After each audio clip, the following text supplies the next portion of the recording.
नमस्कार दोस्तों, स्वागत है आप सभी का आपके अपने YouTube चैनल पर।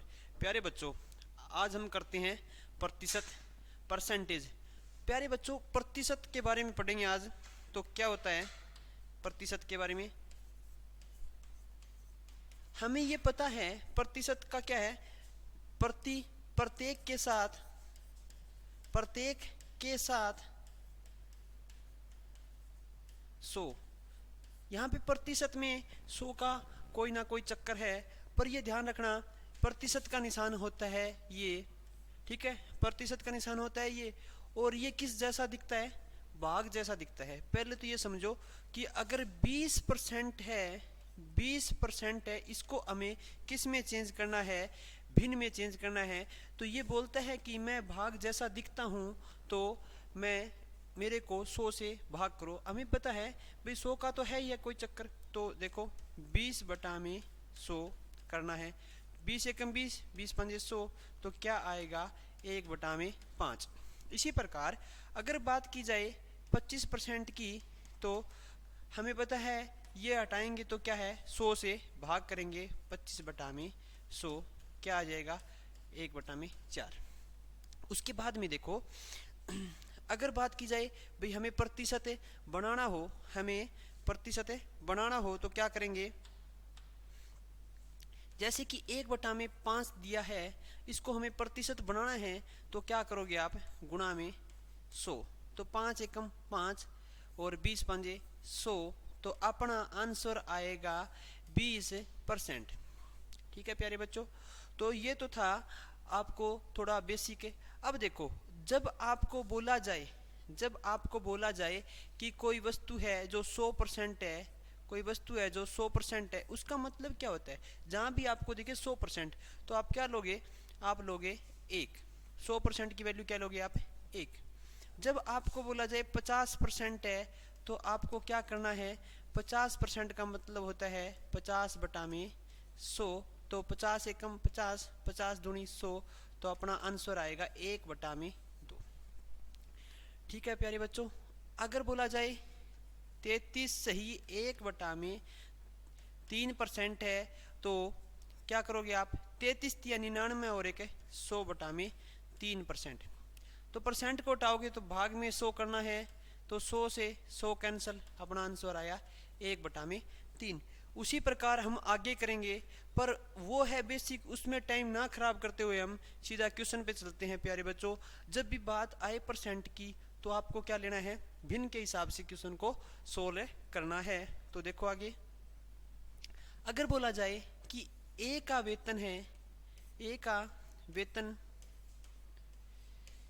बी से 20% अधिक है, बी से 20% अधिक है, तो हमें बताना है कि बी से 20% अधिक है, तो बी का वेतन कितना कम है? तो आप क्या करोगे? ए का वेतन बी से 20% अधिक है, तो 20% की वैल्यू आएगी अपने पास 1 बटा में 5। ठीक है प्यारे बच्चों, 1 बटा में 5। तो ये बोलता है 20 से 20% अधिक है। अगर बी का वेतन 5 है, तो ए का वेतन कितना हो जाएगा? 1 एक्स्ट्रा है, तो 1 प्लस कर देते हैं, तो ये हो जाएगा 6। जो बात करते हैं ऊपर वाला होगा लाभ हानि कम ज़्यादा, नीचे वाला होता है जो स्टार्टिंग में लेके चलते हैं फिक्स होता है। तो बी का वेतन फिक्स था, उससे 1 ज़्यादा है ए का, तो कितना हो जाएगा? 6 हो जाएगा। तो प्यारे बच्चों, अब बोला जाए कि ए से कितना कम है, अब ए को फिक्स करना है और कम कितना है? 1 है। प्रतिशत के लिए गुणा में 100, तो आप क्या करोगे? 50 और यहाँ पे 3, तो अपना आ जाएगा 50 बटा में 3। तो 16 सही 2 बटा में 3% अपना क्या हो जाएगा? आंसर आ जाएगा। इसी प्रकार आगे देखो, ये बोला था कि ए का वेतन बी से 20% अधिक था। हमने बोला कि अब बोलता है कि ए से कितना था? 20% अधिक था, तो 5 से ऊपर 1 ऐड करेंगे तो क्या आएगा अपने पास? 6। अब बोलता है कि बी का वेतन कितना कम है, ए का वेतन बी से 20% अधिक था, तो हमने ये बोलता है कि कितना कम है, उस हिसाब से निकालना था। अब देखो आगे एक क्वेश्चन आता है, इसमें एक तो इस टाइप का क्वेश्चन आएगा, एक क्वेश्चन आता है कि जो एग्जाम में बार बार पूछा जाता है कि वर्ग है, जो वर्ग है, वर्ग की भुजा 10% बढ़ा दी जाती है। कितनी बढ़ाती है? वर्ग की भुजा है जो 10% बढ़ा दी जाती है, तो उसका क्षेत्रफल है जो कितना परसेंट बढ़ेगा। तो क्या करना है आपको, 10% का मान होता है 1/10। तो वर्ग की भुजा पहले 10 थी, तो अब कितनी हो जाएगी, 11 हो जाएगी। तो क्षेत्रफल कितना हो जाएगा, 10 गुणा में 10 100 हो जाएगा। और ये कितना हो जाएगा, 11 का वर्ग कर दो, यहाँ पे 10 का वर्ग किया, तो ये हो जाएगा 121। अब क्षेत्रफल 121 पहले था 100, अब 121 कितना बढ़ा भाई, 21। तो पहले जो होता है वो फिक्स होता है, 100 था, अब 21 बढ़ा, गुणा में 100, तो क्या आ जाएगा, 21% अपना क्या है, क्षेत्रफल बढ़ा। तो प्यारे बच्चों क्या करना है, जब भी बात करें क्षेत्रफल की, जब भी बात आए क्षेत्रफल की, हमें किसी चीज़ का फार्मूला याद नहीं रखना, क्योंकि हमने वर्ग का तो याद रख लिया कि भुजा गुणा में भुजा होता है। ठीक है, आयत का क्या होता है, लंबाई गुणा में चौड़ाई होता है, लंबाई गुणा में चौड़ाई होता है। जब भी बात आए क्षेत्रफल की तो हमें दो वेरिएबल मिलेंगे। ठीक है, या तो भुजा मिलेगी तो 2 बार गुणा करेंगे, या लंबाई गुणा में चौड़ाई मिलेगी। ठीक है, जैसे कि बात की जाए बेलन की, तो बेलन में क्या होती है, त्रिज्या और ऊंचाई होती है। ठीक है प्यारे बच्चों, त्रिज्या और ऊंचाई होती है। तो हमें जब बात की जाए क्षेत्रफल की तो 2 बार गुणा करना है, या तो 2 संख्या देगा, या 2 बार गुणा करना है एक संख्या। अगर बात की जाए आयतन की तो हमें क्या करना है, 3 चीजें रखनी हैं। जैसे कि अगर बात की जाए कि एक गोला है, गोले की त्रिज्या है जो 10% बढ़ा दी जाती है। कितनी भाई, 10% बढ़ा दी जाती है। तो क्या करना है हमें, 10% की वैल्यू क्या होती है, 1/10। तो जब त्रिज्या पहले 10 थी तो अब कितनी हो गई, 11। पहले त्रिज्या कितनी थी, 10 थी, अब कितनी हो गई, 11।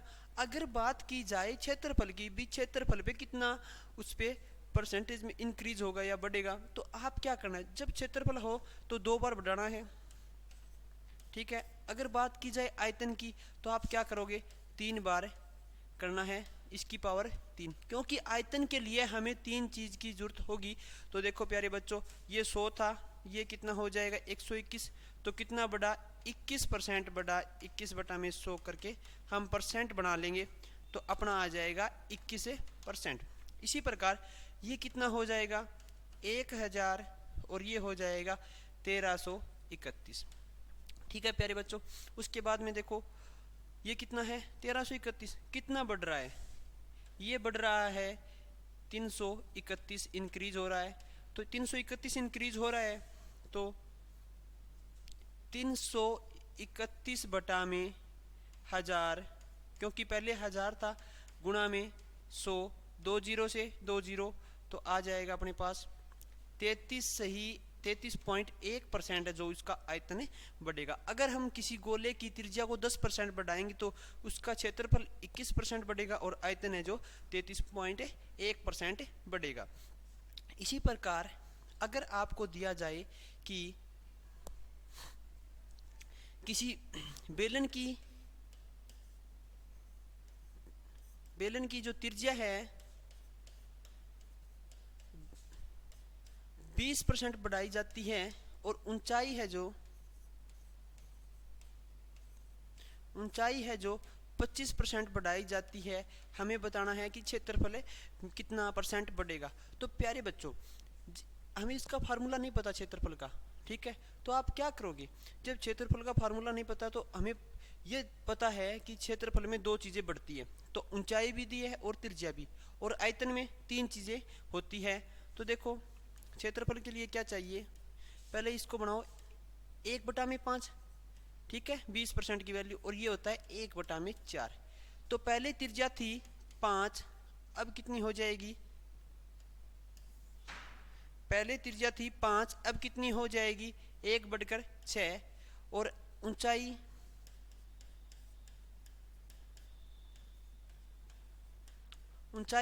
पहले 4 थी, अब कितनी हो गई, ऊंचाई अपने पास 5 हो गई। तो अगर बात की जाए क्षेत्रफल की तो 5 चौके 20, क्षेत्रफल 20, अब कितना हो जाएगा 6 5 30, क्योंकि प्यारे बच्चों इसमें फार्मूला में पाई होता है जो दोनों में कॉमन होगा। ठीक है, तो हमें मेन रखना त्रिज्या और ऊंचाई। तो पहले अगर क्षेत्रफल 20 यूनिट था तो अब कितना यूनिट हो जाएगा 30, कितना बढ़ा 10 यूनिट बढ़ा, तो कितने पे बढ़ा है वो, पहले 20 था अब 10 बढ़ गया, तो गुणा में 100, 0 से 0, 2 एकम 2, ये यहाँ पे 50, यहाँ पे 50 आएगा। तो 50% अपना क्या आ जाएगा, आंसर आ जाएगा। उसका बेलन का क्षेत्रफल कितना बढ़ेगा, 50% बढ़ेगा। अब अगर बात की जाए उस बेलन का आयतन कितना बढ़ेगा, आयतन कितना बढ़ेगा, तो आयतन के लिए हमें क्या करना है, 3 चीजें चाहिए। आयतन के लिए 3 चीजें, ऊंचाई दी है तो त्रिज्या दी है, तो 3 चीजें कैसे पूरी करें, तो आप करना त्रिज्या को 2 बार लिखो, त्रिज्या को 2 बार लिखो, और ऊंचाई दी है। तो प्यारे बच्चों क्या आएगा, हमने त्रिज्या को 2 बार क्यों लिखा, हमने पता है कि जब बात की जाए आयतन की 2 बार 3 वेरिएबल चाहिए, तो उसमें फार्मूले में पाई आर स्क्वायर होगा, आर का स्क्वायर होगा, तो हमने क्या किया, स्क्वायर कर दिया, 5 चौके 5 5 25, 25 चौका 100, अब ये क्या होगा 6 5 30, और ये 180। तो देखो क्या आएगा, कितना बड़ा 80, तो 80 बटा में 100 गुणा में 100, तो 100 से 100 कट जाएगा तो क्या आएगा 80% है, अपना आंसर आ जाएगा। प्यारे बच्चों हमें फार्मूला याद नहीं रखना, ठीक है, सिर्फ ये याद रखना आयतन है तो 3 वेरिएबल होंगे, यहाँ पे 2 थे तो हमने त्रिज्या को 2 बार लिख दिया। ठीक है, अगर ऊंचाई भी नहीं देता तो हम क्या करते, त्रिज्या को 3 बार लिखते। और यहाँ पे क्षेत्रफल में 2 वेरिएबल चाहिए थे तो ऊंचाई और त्रिज्या दी थी। उसके बाद में अगर दिया हो आपको बेलन है, ये आयत है, आयत की ऊंचाई है, जो ऊंचाई को हमने 10% बढ़ा दिया है, और लंबाई को क्या किया है 20% घटा दिया गया है। 20% घटाया है तो हमें बताना है कि क्षेत्रफल में क्या इफेक्ट आएगा। तो देखो 10% की वैल्यू क्या होगी, 1/10 होगा, और 20% की वैल्यू क्या होगी, 1/5 होगा। तो पहले वाला क्या है, 10 वाली चीज़ क्या हो गई 11 हो गई, और ये 5 से 1 घटी है, क्या हो गई 4 हो गई। तो प्यारे बच्चों क्षेत्रफल के लिए दोनों की गुणा करते हैं, लंबाई गुणा में चौड़ाई, तो क्या आ जाएगा 50, और ये क्या हो जाएगा 11 चौके 44। तो इतना करने के बाद कितना घट रहा है भाई, 6 घट रहा है, कितने पे 6 बटा में 50 गुणा में 100, तो 50 से कम 50, 50 दूनी 100, 12% अपना आंसर आएगा कि क्षेत्रफल है जो 12% कम हो जाएगा। उसके बाद में ये क्वेश्चन हो गया। उसके बाद में आता है कि किसी वस्तु के रेट में 10% का है जो बढ़ोतरी की जाती है, किसी वस्तु के रेट में 10% की बढ़ोतरी की जाती है, हमें बताना है। या मान लो कि चीनी के रेट में 10% वृद्धि की गई, तो अब ये बताओ कि आप उसको कितना कम यूज करें ताकि अपने जो घर का खर्चा है वो ना बढ़े। तो क्या करना है, 10% की वैल्यू होती है 1/10। ठीक है, तो पहले अगर किसी वस्तु का रेट 10 रुपये था तो अब क्या हो गया 11 रुपये। जो वस्तु हमें 10 रुपये में मिल रही थी वो अब 11 रुपये में मिल रही है। तो हमें क्या करेंगे, अगर पहले हम कोई वस्तु 10 किलो यूज़ करते थे, 11 किलो यूज़ करते थे, तो अब क्या करेंगे, हम 10 किलो यूज़ कर लेंगे। तो क्या करना है, ये रुपये में था अब वस्तु में है, तो वस्तु में क्या आएगा, अगर पहले 11 किलो यूज़ करते थे तो अब क्या करेंगे, हम 10 किलो यूज़ कर लेंगे। जो वस्तु महंगी है वो हमें वजन में कम मिलेगी, जो वस्तु सस्ती है वो वजन में हमें ज़्यादा मिलेगी। तो प्यारे बच्चों जो वस्तु 10 रुपये किलो थी अब कितनी हो गई 11 रुपये किलो हो गई।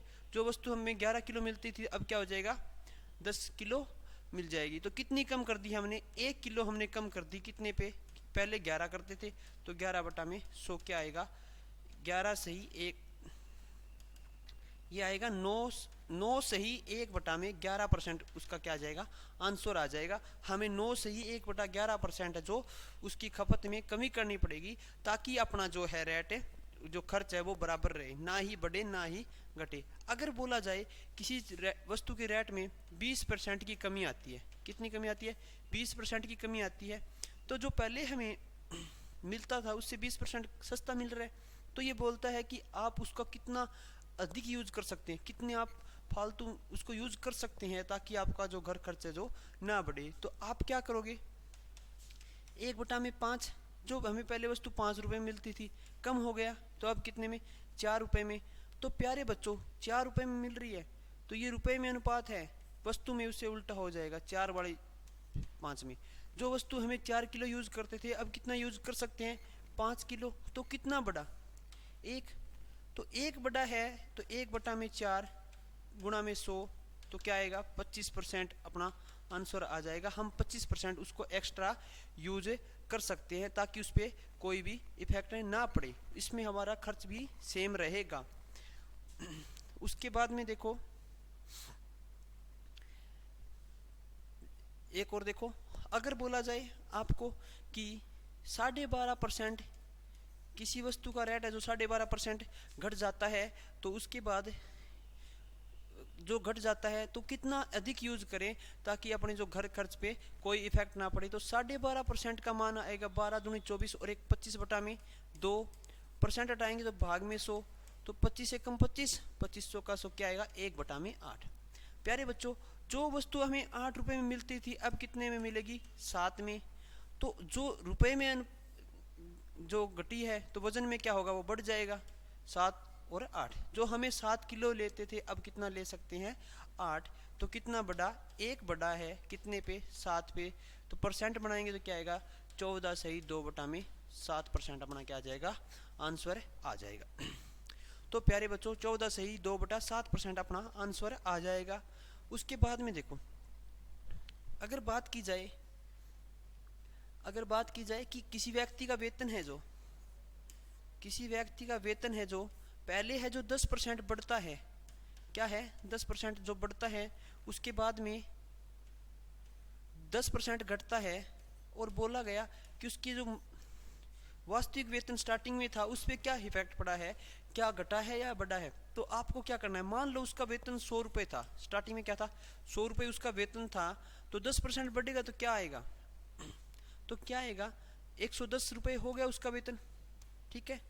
और उसके बाद में उसका वेतन है जो 10% माइनस हो गया है, तो माइनस होगा तो 110 का हम 10% निकालेंगे तो क्या आएगा भाई? 0 से 0 तो क्या आएगा? 11। तो 110 में से 11 माइनस करेंगे तो क्या आएगा? 99 रुपये उसका क्या है? अब वेतन है। तो स्टार्टिंग में 100 रुपये वेतन था, अब कितना है उसका वेतन? 99 रुपये है। तो क्या हुआ? 1% की, अगर 100 के हिसाब से देखें तो क्या है? 1% की उसको क्या है? लॉस हुआ है, 1% की उसको हानि हुई है। तो प्यारे बच्चों क्या करना है जब ऐसा क्वेश्चन दिया आपको, तो जैसे कि 10% का बेनिफिट और 10% का लॉस हुआ है, तो आपको क्या करना है?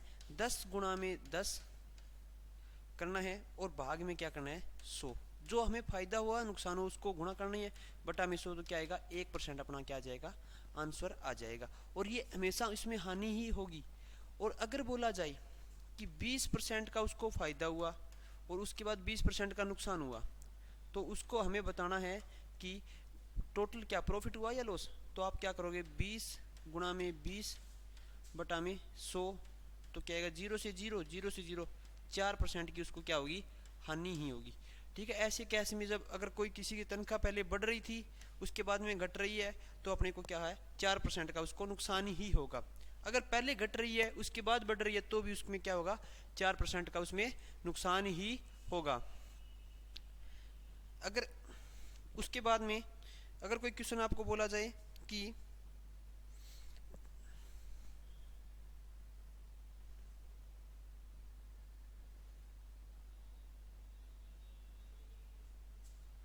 देखो, अगर बोला जाए कि किसी वस्तु का है जो रेट है जो 30% बढ़ता है और उसके बाद में 30% है जो घट जाता है, तो उसकी वास्तविक मूल्य में क्या फ़र्क पड़ा है? घटा है या बढ़ा है? तो क्या करना है हमें? तो 30 गुणा में 30 बटा में 100, 0 से 0 तो क्या आएगा? 3 या 9% उसके रेट में क्या होगा, नुकसान होगा। अगर पहले उसका 100 रुपये था, अब क्या हो जाएगा, उसका रेट 91 रुपये हो जाएगा। जो कोई भी क्वेश्चन आए आप उसको क्या करना है, पहले आप उसको भिन्न में चेंज करोगे, उसके बाद उसका हम आंसर निकालेंगे। उसके बाद प्यारे बच्चों, अगर दिया जाए आपको कि ए का है जो ए का 10% है, जो किसके बराबर है, बी के 20% के बराबर है, तो अनुपात बनाना है तो क्या करोगे आप, ए का 10% क्या होगा, ए का 10% का मतलब कि 10% का मतलब होता है 1/10, तो ये आएगा 1/10 बराबर क्या है, बी का 20% क्या होता है 1/5, तो b/5 आ जाएगा। तो प्यारे बच्चों क्या करना है, ये जब बराबर का निशान हो तो उसको लिखना आप a, पहले इसको काट दो, 5 एकम 5, 5 दूनी 10, तो a के बटा में 2 है और बराबर क्या है, b के बटा में 1 है। जब बीच में बराबर का निशान हो तो आप उसको सेम का सेम रेशियो मानना, a/b निकालेंगे, तो बीच में बराबर का निशान है तो ऐसा का ऐसा लिख दो उसको, तो a का मान क्या आएगा, a का अनुपात 2 है और b का अनुपात क्या है 1 है। अगर a का अनुपात क्या है 2 है और b कितना है 1 है। तो आज के लिए इतना ही, और आगे का जो चैप्टर है वो नेक्स्ट वीडियो में करेंगे।